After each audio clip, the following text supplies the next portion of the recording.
nuclear scare scam with Galen Winsor. Here to introduce Mr. Winsor is Pastor Ben Williams. Pastor Williams.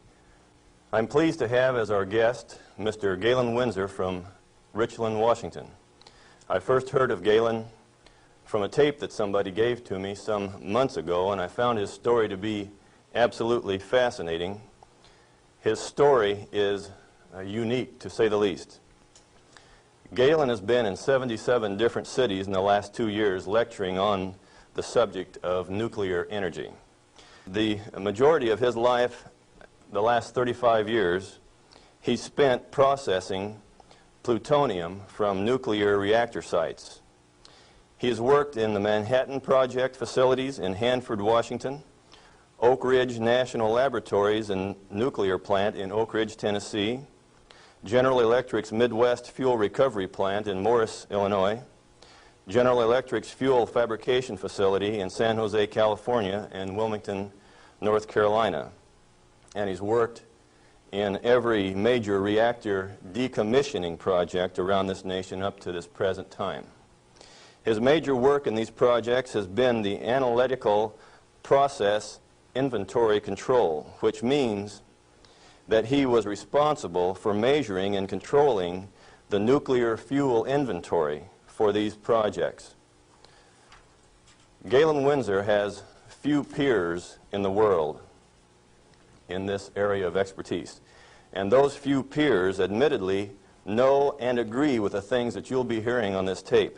However, except for 2 or 3 of these experts, they've all chosen to remain silent for reasons which they only know, leaving this man then the burden of leading this lonely battle of exposing what we call the nuclear scare scam.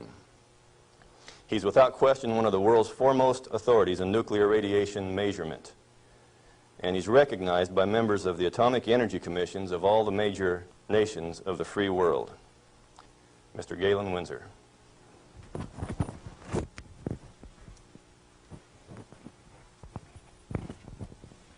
God bless you. Thank you, Ben.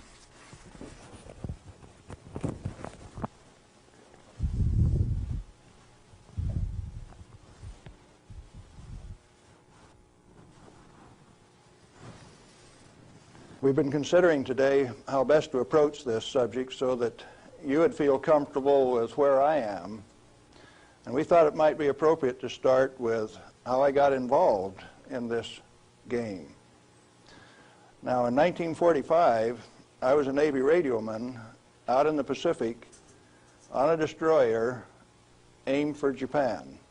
We had a one-way ticket. That's all you get, just one way. So, as we were becoming proficient at our business of fighting war, the Manhattan Project caught up with us and did a job. Now, the weapon that was dropped on Hiroshima, Japan in August 6, 1945 was a U-235, fully enriched U-235 weapon, where the material was separated and purified in Oak Ridge, Tennessee. The one that was dropped August 9th on Nagasaki was a plutonium weapon made at Hanford. But to those of us out in the Pacific, it was quite interesting. It had a ticket on it that says, "You get to go home." I was impressed. Now, I was stuck out on Guam after the hostilities quit and was running a radio broadcast that communicated with 4,500 ships west of Pearl Harbor. Quite a few to listen to every dot and dash that I made. So I was used to having people listening to me. They couldn't see me, but they could sure hear me. I had all of the good messages that were to come to them. Fleet movements to Red Cross messages. They came along one day and says, "We'd like to have radiomen to go down to Eniwetok for the atomic bomb tests." Not me. No way. I want to go home. So they went through and they took every 3rd radioman to go to Eniwetok. I didn't go. They let me come home. But I wanted to go home. I had a driving need within me that says, hey, that big firecracker, I want to know how it works. I want to know everything about how it works. So, back to the ranch in Nevada where I grew up and stacked hay all summer, gained back the 40 pounds that I'd lost out there in the islands. Into Brigham Young University in the fall of '46 in chemistry classes. Dr. Joseph Nichols could make an old farm kid like me love chemistry.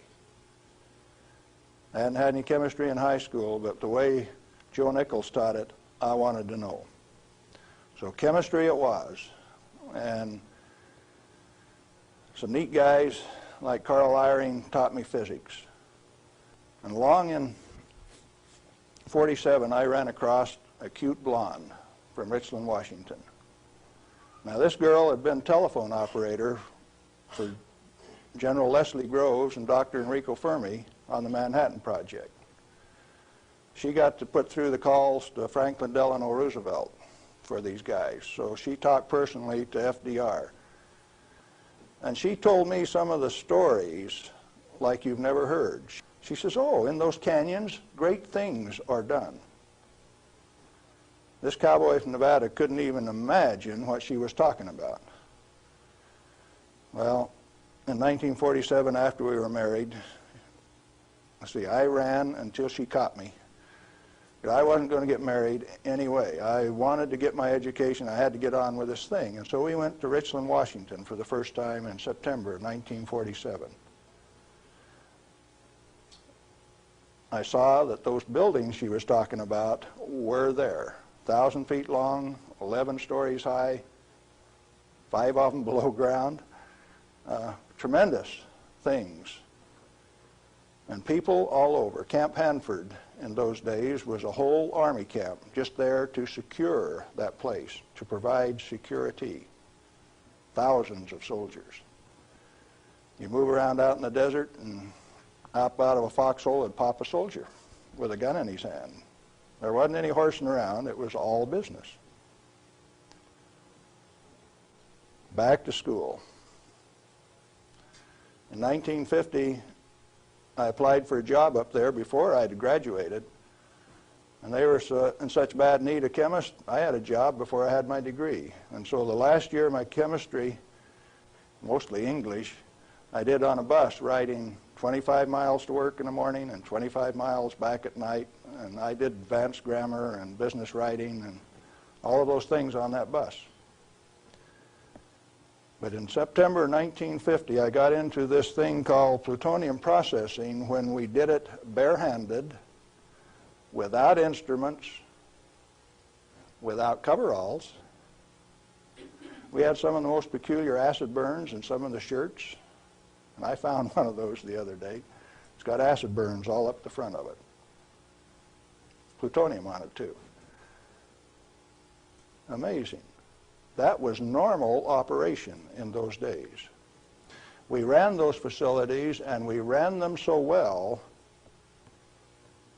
that by 1965, we had separated enough plutonium when it only existed in the parent uranium matrix to a half of a single weight percent, 0.005 weight fraction of plutonium maximum in that fuel. And we processed enough tons of uranium to recover enough plutonium by 1965 to meet the weapons needs of this country 10 times over for the foreseeable future. Now we're talking about a massive amount of work. Hands-on, do it type thing. And there was a couple thousand of us, and we were just happy as could be, just working like mad, making those plants run 24 hours a day, 7 days a week, in a community that ran on shift work, ABCD shift. The whole community that way. A wartime community, people dedicated to doing a job, and we were doing it, and we did it well. No pretense. Oh, yes, there were. Out in the reactor began to sneak in people who wanted a radiation monitor behind every reactor operator. Why? We know how to make these things run. When we got a metal fuel element stuck and it fell down on the trampoline back of the reactor, we'd go in with our feet and kick it off into the pool, smoking, burning. If you didn't have an instrument, you didn't know it was too hot, so you just went in and kicked it. Finally, along came a rule maker that says, thou shalt not do that. You'll get burned. Oh, I didn't get burned when I did it last week. But you exceeded the limit. Well, where did this limit come from? Turns out that in 1934, the International Commission on Radiation Protection fabricated a limit for X-rays. It was no longer permissible to be burned by them, erythema, reddening of the skin. You now had to keep a limit called 0.2 of an hour per day. How much is that? Well, you've got to have one of these Beckman instruments to read it, and you have to keep time of exposure. You know, there are 4 requirements on this thing: the size of the source, therefore the strength of the source, the distance from the source, the time of exposure, and the intervening shielding to keep from getting burned. Oh, fine. We've been doing this thing for years now, and we've never been burned. Why have we got these rules? And they says, yours is not to ask questions, yours is to do and die.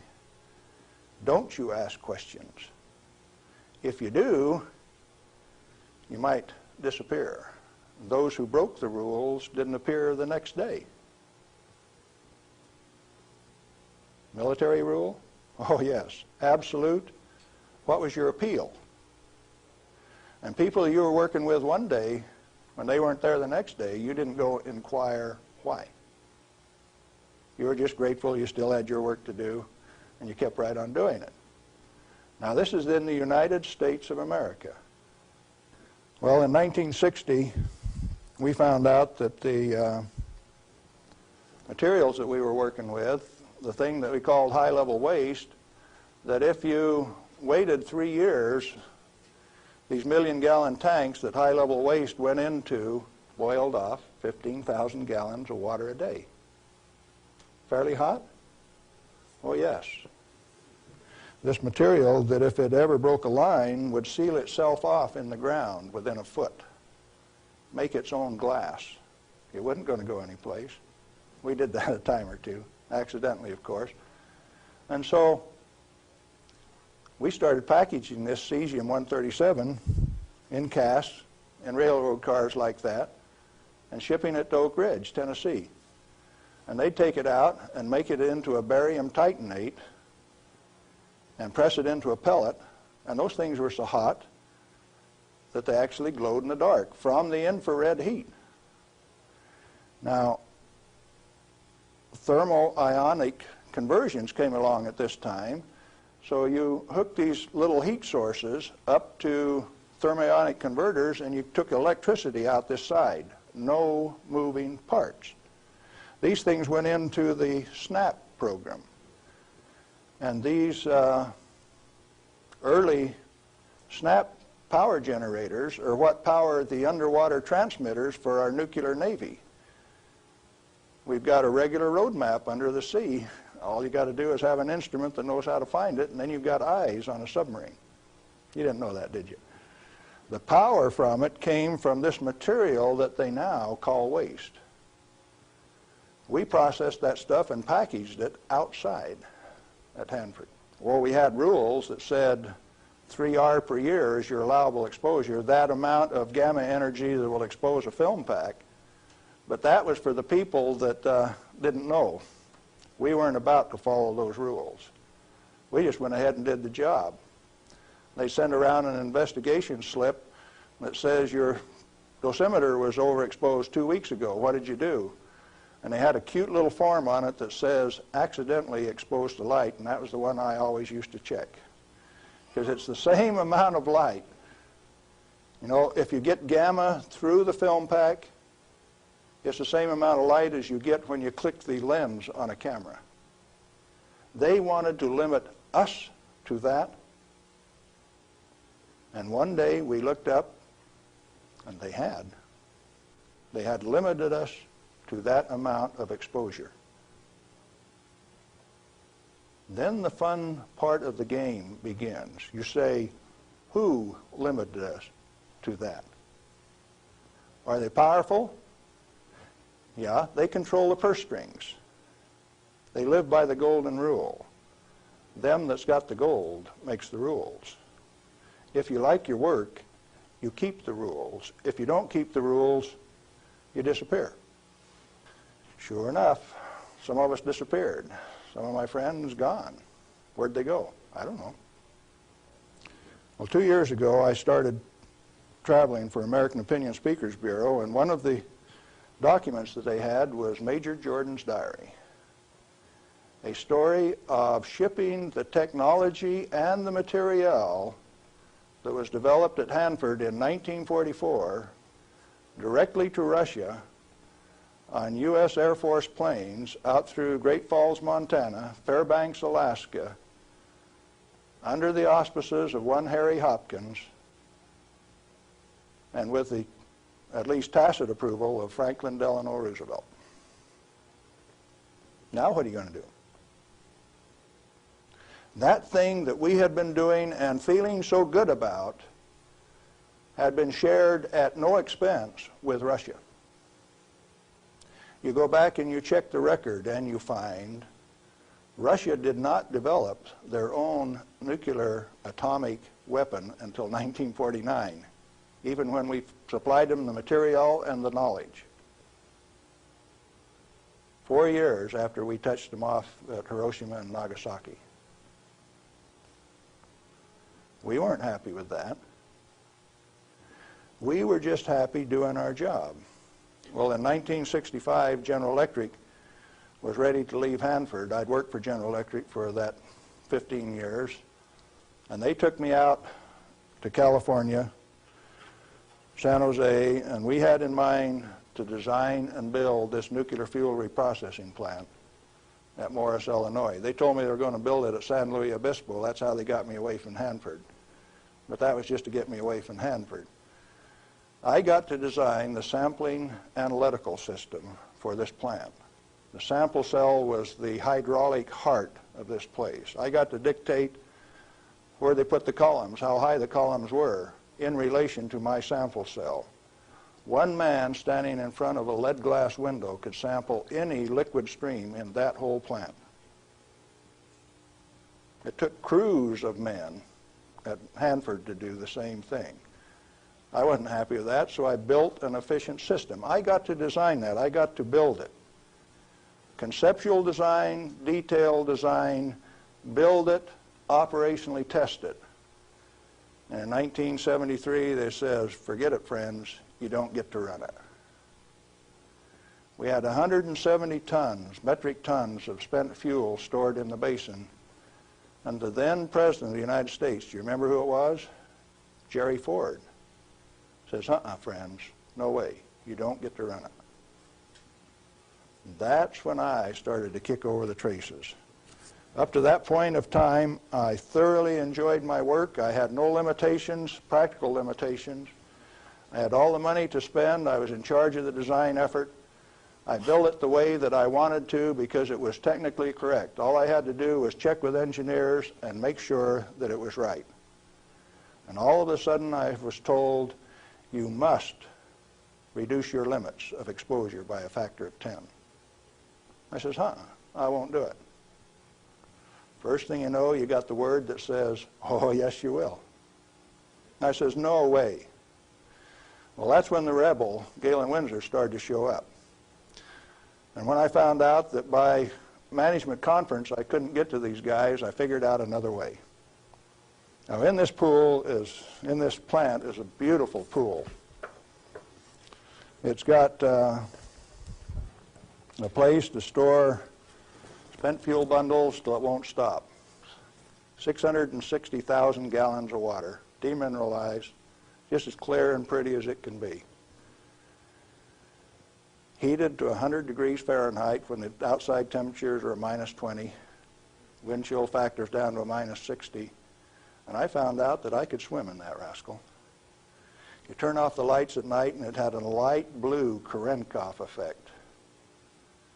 And this kid from Nevada that never could pass up a warm swimming hole used to go swimming in that pool. There wasn't anybody that had the nerve to swim with me, but since I was manager of safety and analytical service at this plant, it was mine to use. Oh boy. I found out that I could do that. I showed some financial types one time that I could stir that pool with my bare hand and check out through the same radiation monitors they did without triggering it. GE didn't like it. I got a letter from him that says, "Thou shalt not tell financial types that you can swim in the pool, that you can stir it with your hand, because if they find that out, they will steal the inventory.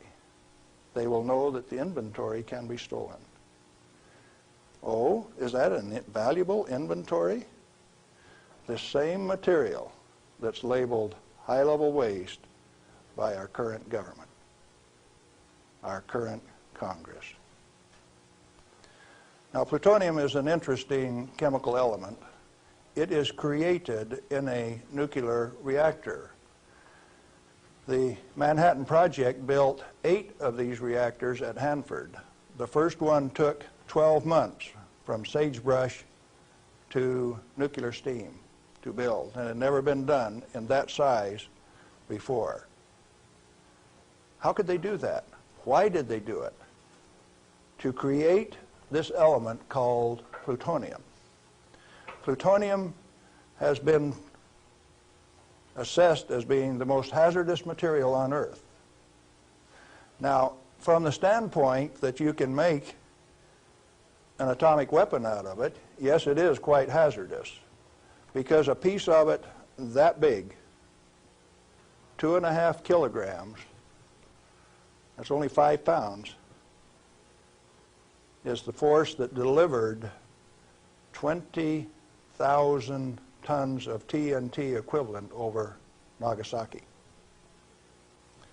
Indeed, it is hazardous. The one over Hiroshima that had fully enriched U-235 in it was 5 times as big. So plutonium is more dangerous than U-235, is it not? By a factor of 5. It takes 5 times as much U-235 as it does plutonium. Therefore, it is the most hazardous thing. Enter the great pretenders. They said that 5 grams of plutonium, properly distributed over the face of the Earth, would kill everybody on Earth. Now, if you can only get one 20-kiloton weapon to go on 2,500 grams, how's 5 grams going to kill everybody on Earth? Early on, I had a fear that said, if there is this much fissile material, that can undergo a chain reaction, we called it in the beginning, then if you set a match to it, all the fissile material in the world is just going to keep right on going. Totally unfounded fear. It turns out that when you're in this business of recovering plutonium, like we recovered so much of it at Hanford, we found out that if you have it in a solution where it's less than 5% plutonium, it won't go critical any way that you kick it. And when you get it to 100% plutonium, you better be careful. Because if you put it in more than a 5-inch diameter cylinder, you're playing with fire. You can undergo what is known as an uncontrolled criticality, accidental criticality. The air turns blue. If the cylinder is sealed, it will explode from steam pressure. And that steam pressure builds up in a millisecond, which is about that long. No, you don't horse with it. And then you find out that those 8-foot thick shielding walls on those canyons were put there because they didn't know how much was a critical mass. They says, if we make a mistake, we don't want to die, so we will provide the shielding. And so this shielding thing started for no other reason than they didn't know what was a critical mass. Well, through the years, we got pretty good at telling what a critical mass was. And I have worked in a plant where I had half a critical mass in this hand, barehanded, dressed in street clothes, half in this hand, wearing a lab coat, and I'd put this half in a pocket on this side and this half in a pocket on this side and walk down the hall. If those two ever got together, there would be a blue flash. They never got together because I was in between them. And we do that every day. And each half had to meet definite dimension characteristics. And so we'd take them down and pass them one half at a time, and they'd measure it and say, yeah, that one will pass. And then we'd pass them the other half, and that one will pass too. But they were carefully put in separate bird cages so they couldn't get together accidentally. Well, those of us who worked with it enjoyed it. We knew what we were doing. We worked at it. When the President of the United States decided not to operate that fuel reprocessing plant, I started scrambling to find out what was going on. Many things had been done in the name of health and safety. Don't get burned. You got to have a safety record. You have to be safer than anybody else. We were already safer than anybody in the whole world. Well, you can't afford to get burned with this. You've got to enforce the limits. You've got to keep it. And I says, hey, that's not what the ball game is at all. I'll bet you the ball game is something else. And in 1982, when the Congress passed the Nuclear Waste Policy Act of 1982, a guy by the name of Mo Udall, I don't know whether you people in Arizona have ever heard of him or not, authored that bill.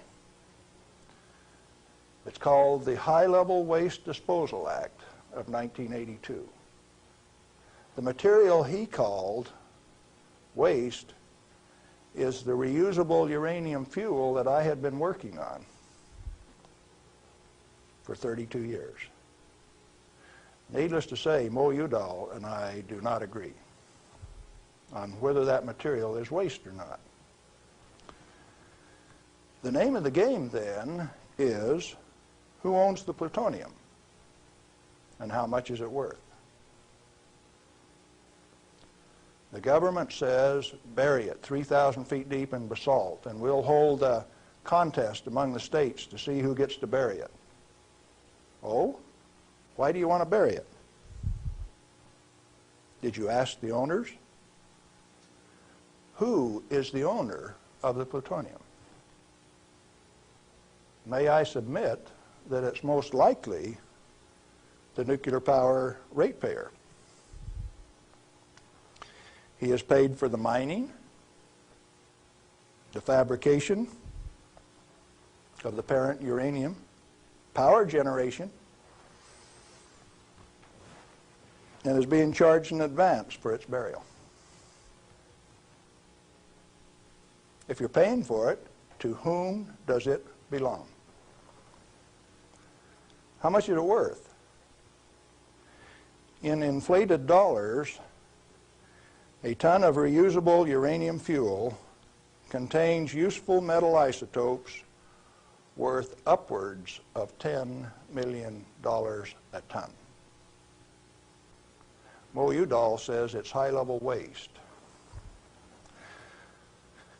The value of reusable uranium fuel scheduled for permanent disposal probably exceeds the national debt. Naturally occurring plutonium quantities, and you know plutonium does occur naturally. Plutonium-244 is found at the residual activities of the several, 8 at least, Oklo phenomenon reactors across the world. First one found at Gabon, Africa. Naturally occurring plutonium quantities have been enhanced by transmutation of uranium. That's the reason we built reactors in the first place. Our ability to detect and measure emissions from these elements is useful in inventory control. When fissile elements, fissile isotopes, are present at less than 5 weight percent, plutonium-239 equivalent, and the heavy metal oxide matrix is stored dry in air, it has no critical mass. Remember, we talked about shielding was because they didn't know what a critical mass was?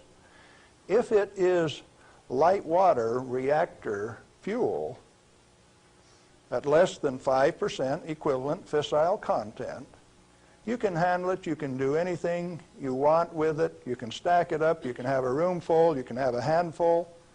As long as you keep it dry, it will not sustain a chain reaction. What then is all this falderall about a little bit, 5 grams, will kill everybody in the world? They don't know what they're talking about. And when they say that, they're thumbing their nose at measurement experts like Galen Winsor. I am insulted when they say those things and get away with it, because it has no bearing on the truth. It cannot be mishandled. It will not expose any person to an unshielded nuclear reaction. In other words, no controls are necessary except to prevent the pilferage of the inventory. Have you got that one? Let it register. Do you need governmental rules and regulations and instructions? No way. Then why do we have all of those rules? Inventory control practices capitalized on the fear of undereducated masses who work in the industry. I didn't say anything about ordinary people now. I'm talking about the people who have worked in the industry and those who cast stones from without. The Ralph Naders, the Jane Fondas.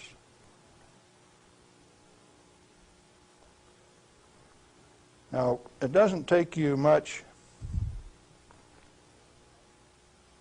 thinking to find out that maybe the industry is the source of the problem. The industry is the one that made up the committees that made the rules that the Congress enforced. You ever thought of it that way? The strangest kind of feather bedding that's ever been dreamed up, it makes the railroad engineers look like pikers. The only amounts of fissile process materials that are of health concern to the handlers are those that can accidentally cause an unshielded nuclear chain reaction, or that will cause erythema from the shortest wavelength, highest frequency, and therefore the most easily shielded ultraviolet light emissions of the electromagnetic spectrum. Big words. Let's see what they mean. The emissions from uranium, plutonium, cesium, all of those things are only important if you assemble an amount that if you get this amount and this amount together, it can go critical. You can get a blue flash and therefore get burned. And that's happened 34 times in the business, and 8 men have died as a result of that. Accidental criticality. Documented in Los Alamos document 3611, if you want to check the source. Or if you've got enough of it together that it's giving off ultraviolet light of this particular wavelength and frequency without any intervening shielding, enough to burn you, sunburn you, erythema, reddening of the skin. If it's less than that, if the effect is less than that, then what is the problem? excessive government regulation. That's what's the problem. Tritium, heavy water. Deuterium is hydrogen 2. Tritium is hydrogen 3. If you let an inventory get away from you, what's going to happen to it out in the biosphere? Nothing other than it will become diluted and join the naturally occurring inventory of tritium, because tritium is created in the upper atmosphere by sunlight. We have a natural inventory of tritium.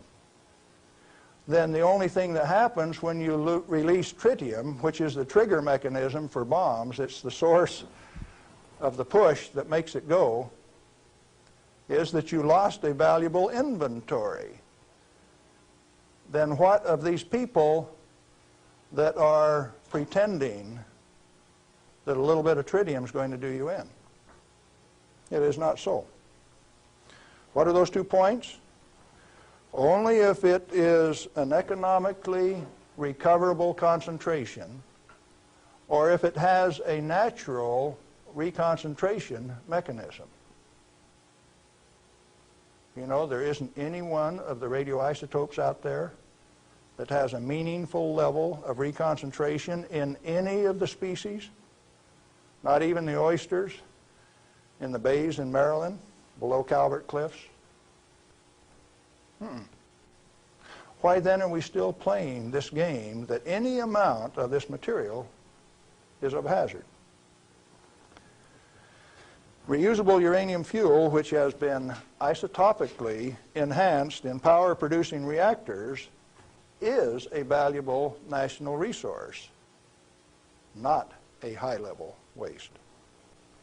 The utility operators recognize the future worth of this commodity. Mo Udall, in that Nuclear Waste Policy Act of 1982, imposed a tribute of $1 per kilowatt hour, $1 per megawatt hour on all electricity produced in a nuclear plant, so that they can research and develop methods to throw it away.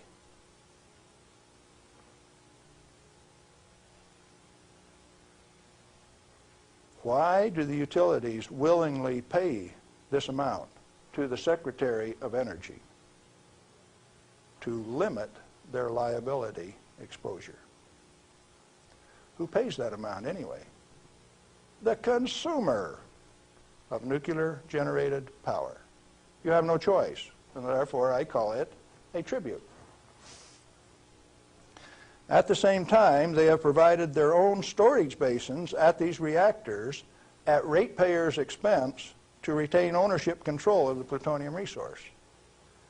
So you consumer, you ratepayer, you taxpayer, are paying for the storage of this fuel, and WNP2 at Hanford has storage that will take them through the turn of the century, and yet every day they are paying a tribute to the Secretary of Energy with the concurrence of the United States Congress and signed by the President of the United States in 1982, 83. Who was that?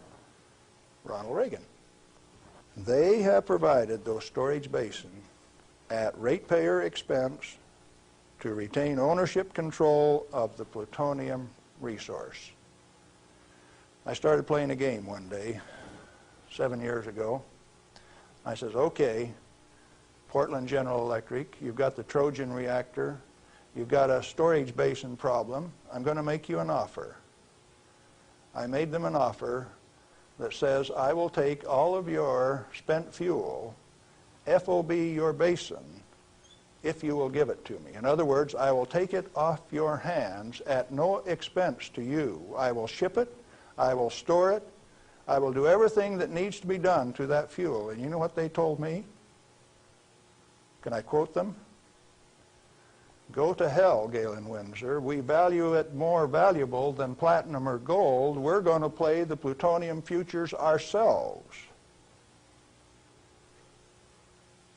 Now, where did I learn that the name of the game is who owns the plutonium and how much is it worth? The first plutonium I saw was in a glass tube. On the newsreel when I got back from the Pacific in 1946. And that they had in a glass test tube, they said, was worth $500,000. Certainly they had less than 5 grams of plutonium in that tube. That's pretty expensive stuff.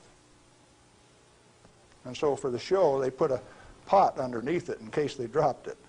They said, we don't want to have to pick it up out of the rug.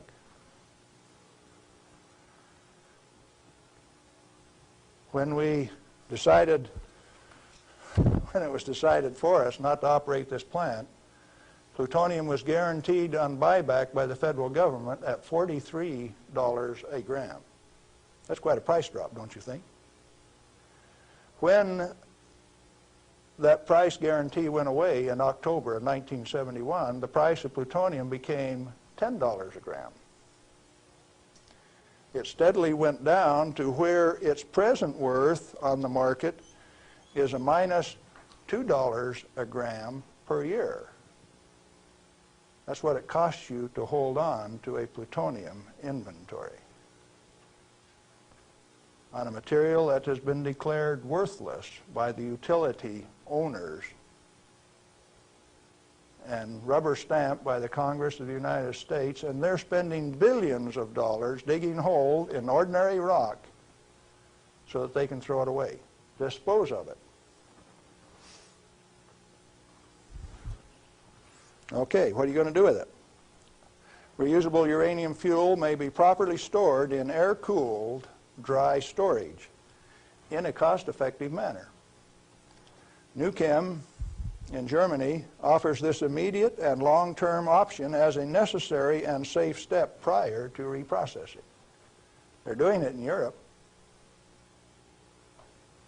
At least 4 regionally located facilities are available in the United States where this concept can be used right now. Barnwell Nuclear Fuel Plant in South Carolina, Midwest Fuel Recovery Plant in Morris, Illinois, this one, Nuclear Fuel Services in upstate New York, and Redox Processing Plant at Hanford, Washington. These fully shielded, already radioactively contaminated storage areas have secure, limited access. All have been operated under processing conditions of 10 CFR 50, and the MFRP has a 10 CFR 70 storage license, the only licensed storage facility away from a reactor in the United States. It singly, all by itself, is capable of storing all of the reusable uranium fuel that needs to be moved away from power reactors for the remainder of this century. We had that storage designed in 1975. Had the approval of the design. Why then are you spending money over here in New Mexico on the waste isolation project? Why are you spending money at Hanford at the basalt waste isolation project? Why are you spending money at Beatty, Nevada for storage when I can already store it in this building that's already built? I just named you 3 others that can do the job all by themselves too, and I know where there's 14 more buildings that can do it. What are we going to do? Redox and other excess facilities at Hanford are capable of dry storing all commercial REF until plutonium recycle, at least through 5% enrichment, is reestablished, or until the 22nd century, whichever comes first. RUF can be cost-effectively stored in existing facilities. Where does Mo Udall came off then, saying that you cannot use this plant for its intended purpose unless it is owned by the United States government. He has said that. The waste isolation projects are politically mandated wasting of national energy and construction resources. Plutonium proliferation by diversion of stored reusable uranium fuel is of minor importance compared to global availability of fully enriched uranium by laser isotopic separation. Let me explain that last thing that I said. Jimmy Carter said you can't ship plutonium to India, but in the same paragraph said you may ship them fully enriched uranium. Oh, Jimmy Carter, that peanut brain, what did he just say? He says that when the Israelis took out the reactor in Iraq, they had fully enriched uranium from France, and they says those rascals, those Iraqis, are going to take that fully enriched uranium, put it in that reactor, irradiate it to plutonium, and therefore have to recover the plutonium in a plant like this, and we stopped them when the fully enriched uranium makes a better weapon than the plutonium in the first place. Now, when the President of the United States says things like that, and when the press gives it credibility, I get insulted. And right after I get insulted, I get angry. And I've been angry for quite a while now. And finally, one day, I said, my own personal security is not important. I think I'll go tell this tale. All I want is to tell my story. The commodity that I communicate is called truth. And so then I ask you a question, a very brief, pointed question. Who owns the plutonium, and how much is it worth? And then I'm going to attach on to that a question I want you to think about till we talk again. If you haven't been burned by this particular source of radiation, what is your problem? You obviously have one. Otherwise, you would join with me in telling the truth about this particular commodity. And so yes, I'm recruiting helpers. What happened to the guys who taught me the business? Thousands of them. The hands-on business. Where are they? They're still there. Why don't they talk? Who are the they that say this is the way the business is going to be run, whether it makes sense or not?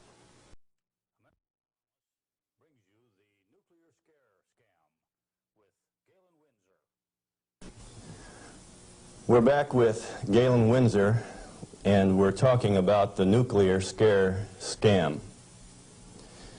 Galen, it seems to me that from what I've heard you say that the scaring of the people is better than a lock and key to keep this stuff out of the hands of those who might be interested in investigating and keeping this valuable material hidden for just an elite few. This is probably the way that it works best. And so then the secret was to keep from letting other people know that it could be handled, because first of all, we weren't accepted by the community, and the materials that we were working with, they feared, but there were certain few people that realized its real worth, its potential to be used in ways other than to support our national defense.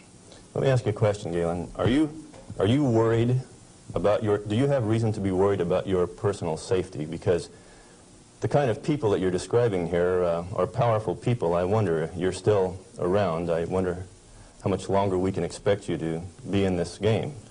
Well, on the 13th of December last year, the NRC, Nuclear Regulatory Commission, Region 5, turned out a federal SWAT team to get me on a federal warrant issued by Bob Thomas out of Walnut Creek, California. It was kind of funny in a way. They turned out this federal SWAT team at Hanford, and they had my picture, and alongside it says, "This is an irrational individual. He poses a threat to our security. Take him at any cost." Now, the reason that I'm still here only has one logical conclusion. I have lots of help. Well, you've told us about how that you and others of your friends and colleagues have handled many times this so-called deadly nuclear energy material that the whole world is so scared of. Why weren't you afraid of it? Because we did silly things like recover some of the undissolved fuel elements out of the redox dissolver that burned a hole in it. And we went in and sampled these things by remote process. We got it out into our hands and found out that we could walk around the lab with them barehanded and they wouldn't hurt us. And we were standing there in the lab tossing them back and forth. Uranium metal that wouldn't dissolve in the boiling nitric acid. Well, if you find out that you can play with it, and it was only 90 days since that thing came out of the reactor and it doesn't burn you, why should you be afraid of it? So in other words, you're telling me that you learned to not be afraid of it because of practical use and application and hands-on experience. Hands-on. We might even been playing games. Okay, you say that you swam in this water that was straight from spent fuel used to cool that fuel, and Yes. you swam in it. Yep. You told me earlier that you went a little bit beyond that. Would you share a little bit of that story? Well, swimming in it didn't have the desired effect. So I decided I had to be more direct with these people that were giving me trouble. They're kind of hard to teach, so I went to drinking a glass of it a day. I had the bottle of it. Last time I went swimming, why I filled this 2-liter bottle with water and washed it off on the outside in the shower when I washed me off on the outside so that we didn't tattletale. You know, radioactive material is just a trace or a tattletale. So you got to get it off so they won't know that you've been swimming in the pool and drinking the water. So I took this bottle in and set it on my desk. And who would suspect that the manager of safety and analytical service had a bottle of spent fuel pool water sitting on his desk, and he drank a glass of it every day. And this was unheard of. Nobody ever did that crazy stunt before. How has that affected you, Galen? Well, as near as I can tell, it made me about 6'4" in my cowboy boots, 210 pounds, and really quite a nice fellow. All right. What then happened as a result of your doing this strange experiment on your desk with this water? What was the result? Can corporations have a heart attack? I think General Electric had one, because after they ran me through a whole body gamma scan in December of 1974, by the time I got out, because I had a plutonium lung burden and it took 45 minutes to an hour to count that, everybody on site knew that the manager of safety had been swimming and drinking in the swimming pool, the spent fuel storage pool. Had cesium-137 at a ferociously high level. It even exceeded the NRC's limit. And I'd been drinking it. They knew the fat was in the fire. Now, where do we go from here? Well, first of all, I got a poison pen letter from the people in San Jose. And he says, "Thou shalt not do those things. They'll find out that the inventory can be stolen." Well, that didn't sit very well with this cowboy, because nobody tells me what to do, particularly when what I do is right and hasn't harmed me. Who are they to tell me what I want to do? It just didn't sit very well. I was going to do something about that. What was your motive in this? Correct information. As an expert in the measuring system, why, it was very obvious that I knew the parameters of inventory control, the disintegration rate of each of these isotopes, how to measure them. That's how we regulated our inventory. And to have these rascals come along and start playing games with the information that I was very expert in, that I had designed the analytical system for this plant around, disturbed me a little bit. No, it made me fighting mad, and I got angry. And I have to admit, in retrospect, that for the next 5, 6 years, I was more than angry. I was hard to live with. Just ask my wife. Well, in your estimation, then, how dangerous is a nuclear reactor plant? A nuclear reactor plant is just a way to boil water that's the cleanest, neatest, most economical way to boil water that you've ever seen. And so, in my estimation, nuclear reactors ought to be insured under the same insurance policy as any other steam boiler plant, power generating plant. And to have special consideration under the Price-Anderson Act means that the insurance industry has already paid off the Congress so that they can have a ripoff, charging ever in higher and higher insurance premiums, total coverage much, much greater for a non-existent risk. What a racket. Can a nuclear plant explode? Only like any other steam plant. Like Laughlin, Nevada had a steam explosion. It's a coal-fired plant, but 6 men were killed there last year. That could happen at a nuclear plant, but as far as an atomic explosion, good heavens, no. No way. What kind of accidents can actually happen at a nuclear reactor generator plant? You could lose your moderator and the reactor would shut down, the control rods would stick in and you wouldn't be able to start it up. You might do several things that would invalidate some of the safety controls. For instance, an emergency core cooling system. The only reason they put ECCS on a reactor is to destroy it. When you start these big babies up, because they're so big, you only warm them up 50 degrees an hour. And they say, we got an emergency, throw the emergency core cooling system on like they did at 3 Mile Island 2, and you're going to thermally shock that big machine and ruin it so it can never be used again. Let's talk about 3 Mile Island. What really happened there? We've heard all kinds of stories about meltdown, and they made movies on it that this meltdown could melt right through the earth, clear through to China, and we've seen a lot of scare stories. What really happened at 3 Mile Island? Do you know what really happened there? Yes, I do. I followed that one very closely. In fact, I know the guys personally who wrote the script for China Syndrome and also wrote the script for the 3 Mile Island fiasco. Dale Breidenbaugh, Dick Hubbard, and Greg Miner, who used to work with me at General Electric, are the MBH associates that wrote that China Syndrome script. And not only that, remember that was the time China Syndrome came out, Jane Fonda starring. 14 months ahead of the TMI-2 accident, it was predicted in writing in New York State that that accident would happen 1 year from the date that that 3 Mile Island 2 reactor started up. It started up in March 1978, and it went down March 28, 1979, right on the day, 1 year anniversary. In other words, with 14 months advance notice, the industry still went along with the sham. Nothing happened there except that the owner, the operator, and the regulators conspired to turn it off.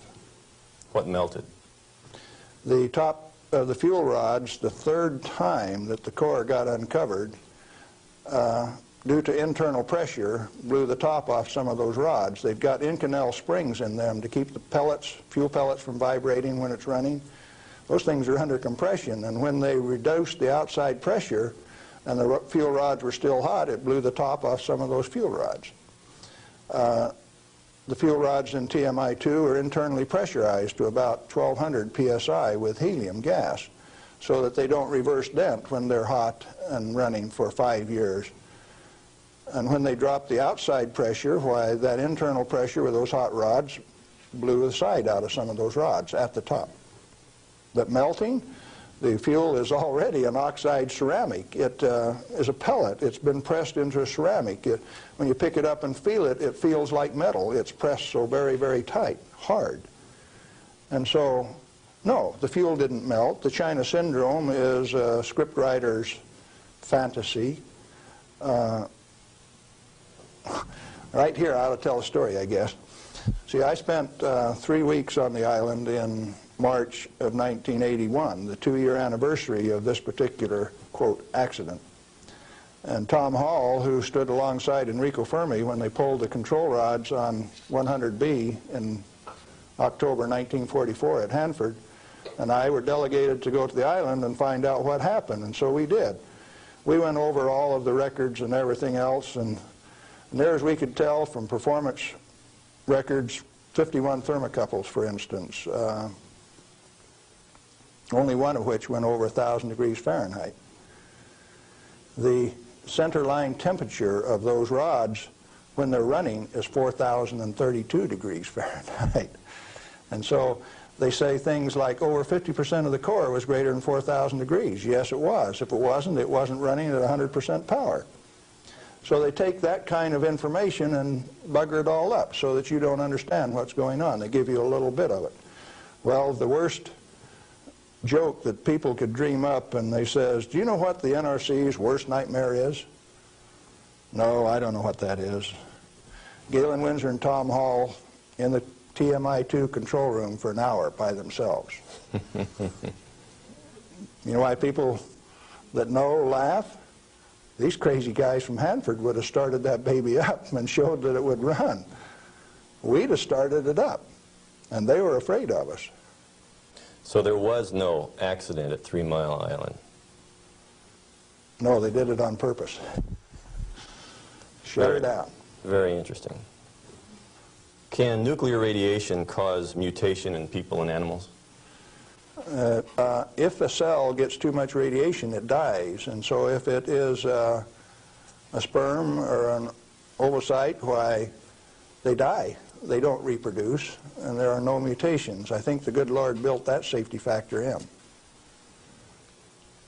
So you're saying that mutation in future generations is an unfounded fear? Yes, and the studies of the people at Hiroshima and Nagasaki have borne that out. Those people do not have that. Now, they showed the immediate effects of too much radiation. The women who were pregnant showed, the embryo showed the effects of very similar to rubella, measles. Some deformity, certainly, from that radiation insult. But that's not the kind of mutation that's going to go on to the next generation. Galen, what and where are these burial sites, and what's in them for this so-called nuclear waste? I've been hearing stories about stainless steel containers buried in concrete under the ocean, boiling for over 2,000 years. That sounds like a real story. Let me start out by saying there are no nuclear waste, only materials created in a reactor to be recovered and used beneficially. Now, high-level waste is radioactive and self-heating. And so fuel, reusable uranium fuel, fits that definition. But if you disregard its intrinsic worth, why then, yeah, it would fit the definition of high-level waste. But let's say there isn't any high-level waste, only material to be recovered and used beneficially. Then what's the low-level waste fiasco? That's an excuse for a federally mandated, non-inspectable disposal system so that organized crime can get rid of any evidence that they want, and it can never be dug up again. They're afraid to look in there. Not afraid. They don't want you to. They've got rules on the transport so that if you have an accident with a low-level radioactive waste shipment, why, you call out all of the state police and you make sure that nobody looks at it, that nobody gets exposed, that there's no spreading of the contaminated material. And it's also that you don't find out whose body's in that drum. The situation got so bad that the smell of human flesh was so great that they made it so that you could ship animal biological waste in refrigerated vans so that it wouldn't stink up before you got it buried. What is then in these low-level or high-level or whatever containers under the ocean? Nothing. But if you see, they were one time dropping barrels of radioactive waste off barges in the ocean. Do you know what was in them? Not high-level self-heating radioactive waste. Probably had a few bodies and a few guns and a few knives and a few evidences in them too. If you drop them in the ocean, they are truly disposed of. So you know there's an international trade in that right now? You can't do it in the United States, so they transship it across the ocean to South Africa, and they can bury it offshore. So what is in those drums? Well, that's what you're telling me then, that I needn't worry about boiling drums under the ocean for 2,000 years. No, no way. Thank you. I'm glad to know that. Well, one more question, Galen. What do you feel like a good portion of these men in Congress know this already? I know they do. I went there 4 years ago and sat down with the Senate legal staff and told them my hour-and-a-half long sad story, and Sam Bollinger, one of the lawyers, stood up and he says, "Galen, if I understand you right, why, you want us to have President Reagan snap his finger and make this thing come up straight." And I says, "Hey, Sam, terrific. Go ahead and do it." He didn't take that challenge. He says, "No, I'll tell you what, Galen, industry likes it the way that it is." I said, "Sam, you really know how to hurt a guy." And he says, "Well, if we change it, what are we going to do for an encore?" Yeah, they're fully aware that this thing goes on as far up as the President of the United States. It's the way that industry wants it. The industry is its own problem then. So the question is then, what is the industry? What is the real story here? Is this an industry of nuclear energy? The industry has been ripping it off for years and years. In 1975, we knew that large nuclear reactors were dead, that large is not the way to go. The way to go is small, mass-produced nuclear reactors sitting right in the middle of town, one every 10 blocks, producing power. We haven't built a reactor right yet. It's time that we do it. Why haven't we? Because of a federal energy cartel. These guys control the amount of electricity, the availability, and the price. And they say, you do not have a choice. I have a choice. I'm going to take one of those decommissioned nuclear subs up in Puget Sound, refuel it, and generate my own electricity. Save the government $5 million because that's what they want to throw them away. I will use it for my own power plant. Quinn Millian up in Omak, Washington, and I are moving on that, and if one of these days I hook one of them up to Pier 91 in Seattle, don't be surprised. Well, good luck.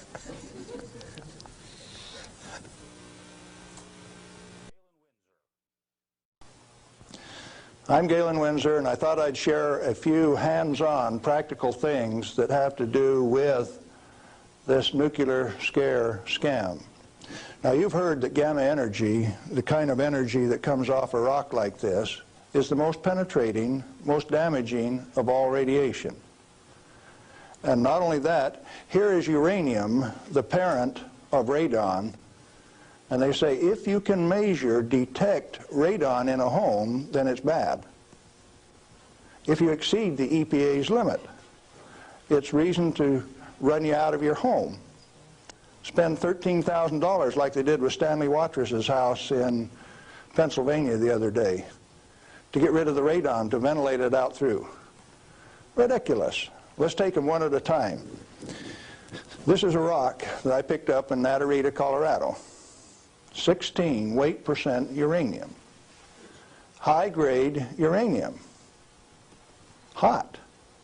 I read a thing the other day that says they had high-grade uranium, and lo and behold, it's too hot to transport, so they had to bury it on site. Oh, wonderful. Let's talk a little bit about radiation. If we can, yeah, are we picking up? If you put the probe right there, the meter goes off scale, and you can hear it, all right? Hot. Radiation, gamma radiation, is the most penetrating of all radiation. Oh, is it? All it's got between the rock and the probe is my hand. Doesn't count so pretty much, does it? What if I put the rock behind me?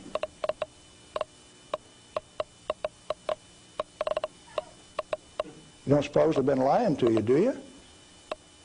I suspect they have. Well, let's do a little bit more.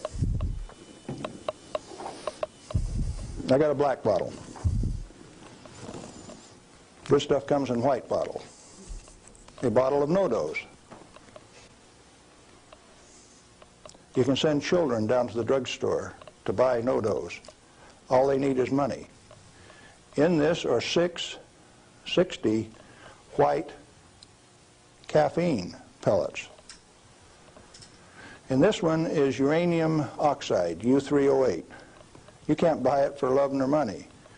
the state of Washington sent 2 of their Gestapo agents over to my home to confiscate my uranium samples on the 17th of December last year. Got a challenge. I'd like to have somebody in the room volunteer to take all of this bottle or all of this bottle. The only thing I'll tell you is that one of them won't hurt you and the other one will kill you. Do you want the white stuff or the black stuff? White stuff? You do. There's enough in there to kill 4 men your size. The government says we got to ban this material. It's radioactive. Let's check it in the bottom of the bottle. Not very radioactive. Let's take the cap off. Oh goodness, very radioactive. This instrument will only count gamma, energy. It's just energy. Light's coming from those lights, only you're getting lots of infrared from the lights as well as ultraviolet. Energy response, and it's very carefully damped to only discriminated so it only gets the energy that comes from this. I don't want it to respond to a light, just to this. Cost me $1,000 to get an instrument that will just respond to this and not to that. This is radioactive by any definition. Radioactive material giving off radiation that is read by an instrument like this. The daughter of this, radon, cannot be read on this instrument because it gives off alpha particles. An alpha particle is a dye-positive particle that comes from the nucleus. It has 2 protons and 2 neutrons, therefore an atomic weight of 4, and it's minus 2 electrons. And if you grab it with a high ionization potential counter, it'll count. But if it travels 2 inches in air or through a piece of paper, it picks up 2 electrons, 2 beta particles, if you will, and becomes helium gas, and it won't count on an ionization chamber. Did you know that this thing right here is giving off helium gas? Alpha comes from uranium. Okay, radioactive material. You pour it out in the hand, and that's radioactive contamination. Is it radioactive? Yeah, it is. Very radioactive. Now, decontamination is nothing but scooping it back up and putting it into the bottle. I just now decontaminated my hand. No, I didn't do such a good job. Not good at all. Is it still radioactive? Yeah, that's called residual radioactivity. Now, under the decontamination rules of the government, when you decontaminate somebody like this that's that contaminated, and this is certainly a reportable incident under current DOE regulations, when you decontaminate him, it has to go down a controlled drain so that you don't disperse radioactivity. Do I qualify as a controlled drain?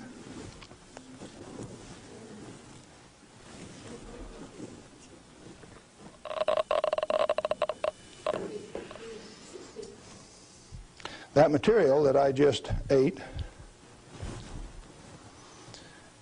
is not soluble in body fluids. Like it's been this. It was fired originally at 940 degrees C, where it becomes U3O8. Known in the industry as HCl insoluble. In other words, it will not dissolve in concentrated hydrochloric acid, hot. Your stomach has 10th normal hydrochloric acid in it, so it won't even dissolve. The stuff is so fine that it has no texture to it. Doesn't even feel rough. So it's tasteless, odorless, has no texture. How's it supposed to hurt me?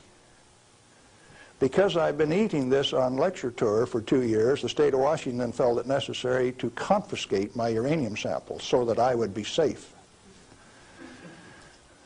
Dr. Fulton from the Hanford Environmental Health Foundation called up and he says, "Hey, I heard one of your guys OD'd on uranium today, Galen."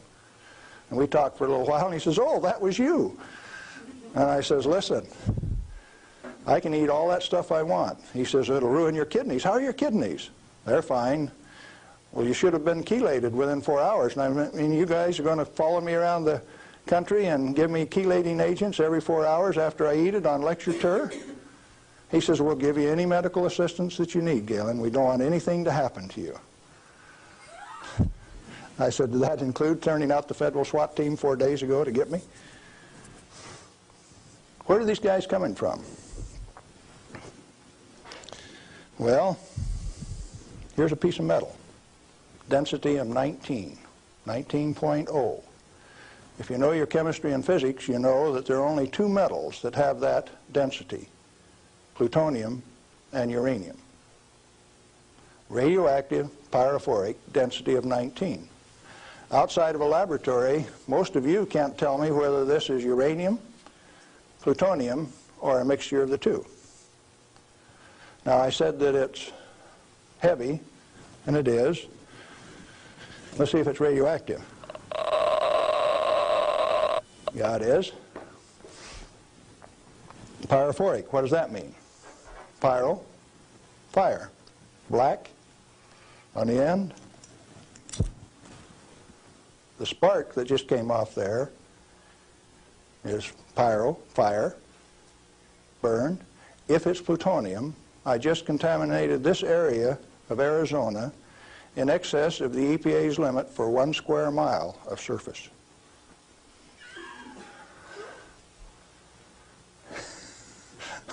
Somebody laughed. It's serious. The end of progress altogether says that I just contaminated you in excess of the limit for 1 square mile. It's now silver on the end. Tomorrow it'll be black because it self-oxidizes, this black color, like this, all by itself. Plutonium does that and uranium does that. Is it hazardous?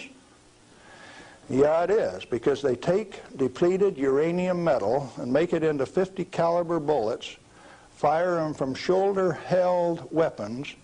In 1976, they obsoleted tank warfare with these things because it only takes one dog face with one weapon to knock out a 65-ton tank.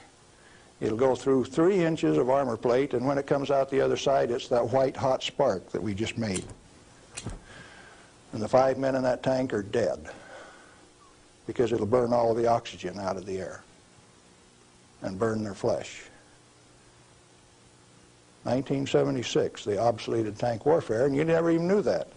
They make 10,000 of those bullets every day in the United States.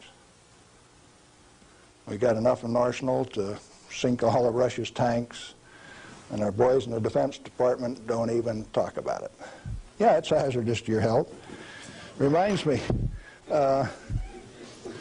lead is hazardous to your health too, isn't it? Particularly if it's in a 45 slug like this and it hits you right here going about 2,600 feet per second. It's not the material, it's the impact from the velocity. Let's be very specific in the words that we use. This particular chunk of lead came out of a human body. My son, who's a deputy sheriff, thought maybe I could use it on tour. That's called dying of lead poisoning. Anything less is a figment of the imagination because it's not soluble in body fluid either.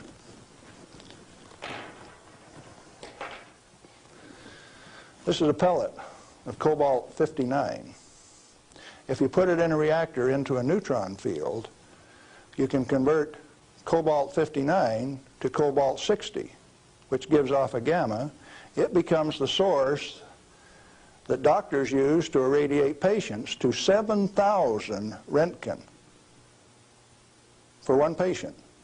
The total dose absorbed by radiation workers at 3 Mile Island in the last 6 years is something like 1,500 Roentgen. 5 times more given to a single individual in a doctor's facility. Now, do you know why I say that the federal regulations are absurd?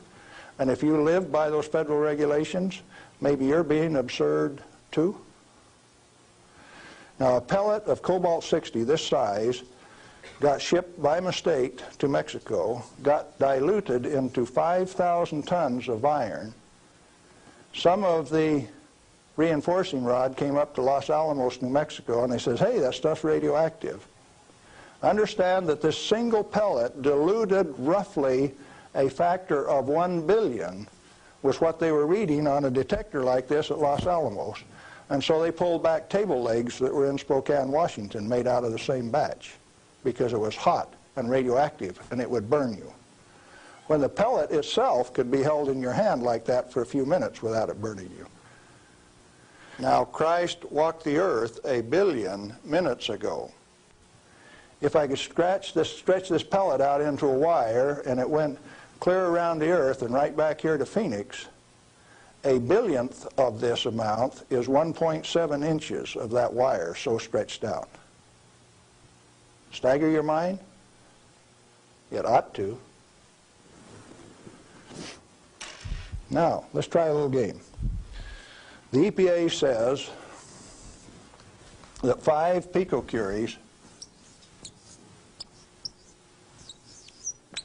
per liter of air is the limit for 222 radon.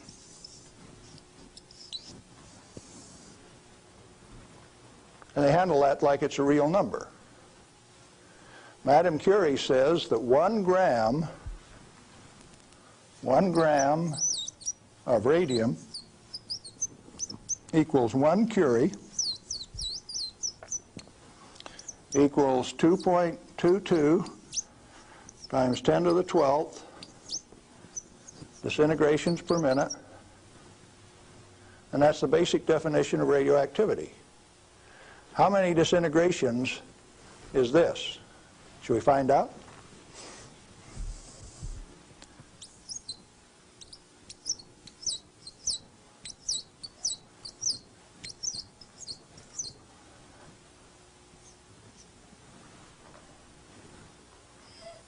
And the EPA, in its wisdom, says that 11 disintegrations per minute from 1 liter of air, you have exceeded the limit. You know what I did the other day? I've been having a little tough with some legal authorities up in my house. So I took one of these bottles of uranium like this, and I dissolved it in an Erlenmeyer flask with nitric acid. And I got a crack in the basement floor, and I squirted that whole bottle into that crack on the basement floor in acid solution so that it'll drive that counter off 3rd scale any place along a 10-foot section of that crack that I put. When they bring the radon measurement in there, you know what the radon's going to do? It's going to go off scale in their measurement. It won't go that high.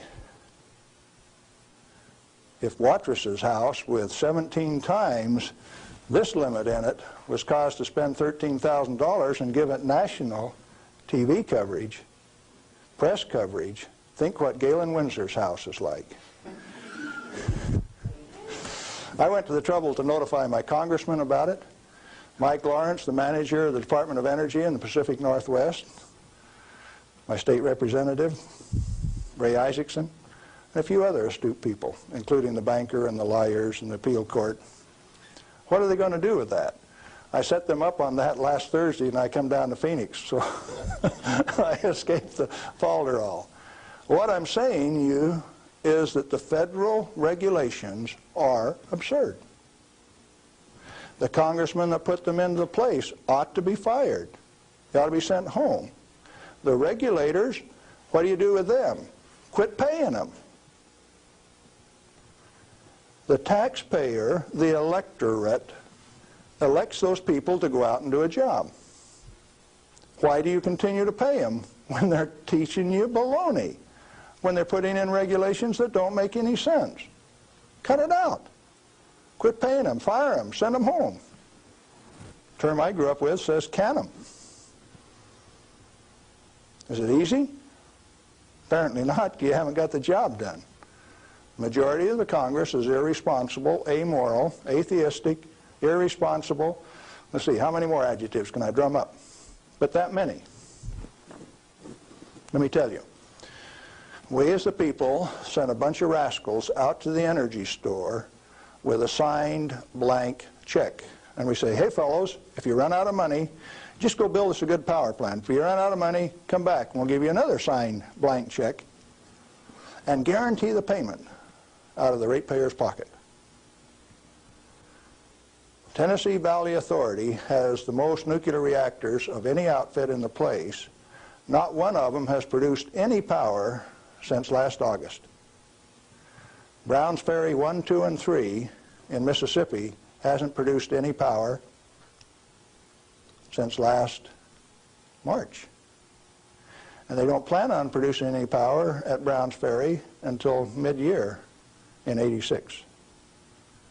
At $1 million a day in lost power revenue per plant, and held off in the name of health and safety?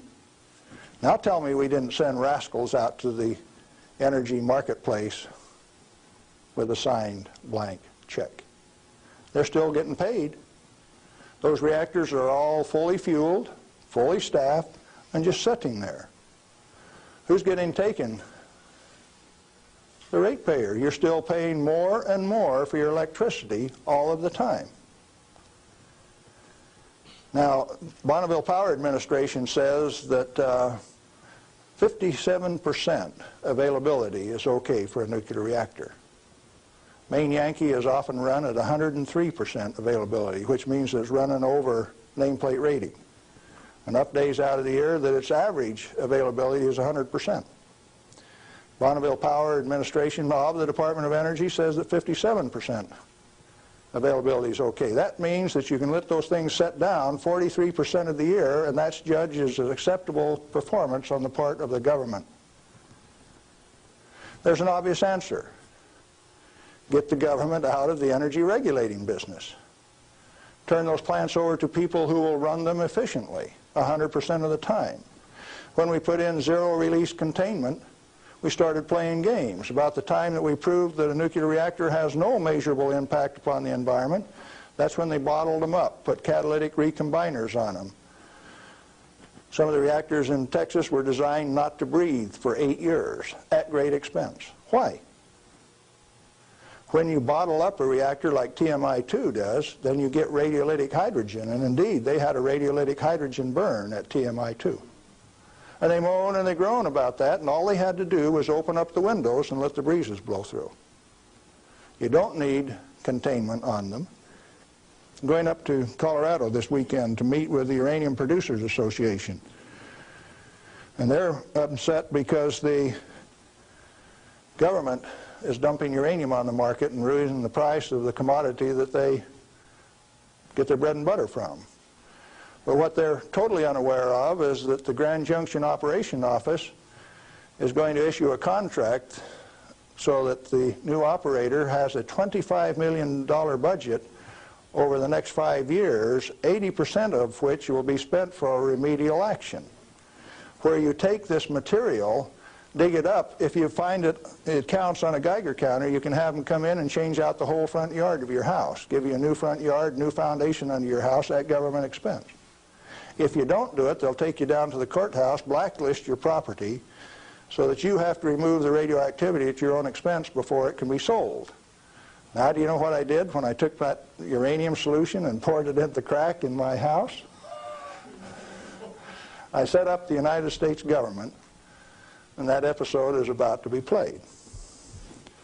Did I do it on purpose? Yeah, I did, just like I used to dive into that swimming pool and drink that cesium-contaminated water.